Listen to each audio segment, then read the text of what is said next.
iniziare questa conferenza stampa. Inizio io con ricordare i problemi che vengono citati dal Bertoncello con l'arrivo del commissario. Ovviamente per noi il commissario è un valore aggiunto, è una persona che mette chiarezza a Portogruaro e soprattutto sulle pratiche insospese che ci sono a Portogruaro.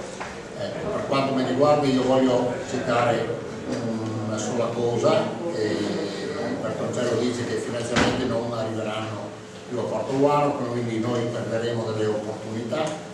Queste opportunità noi non ne perderemo una.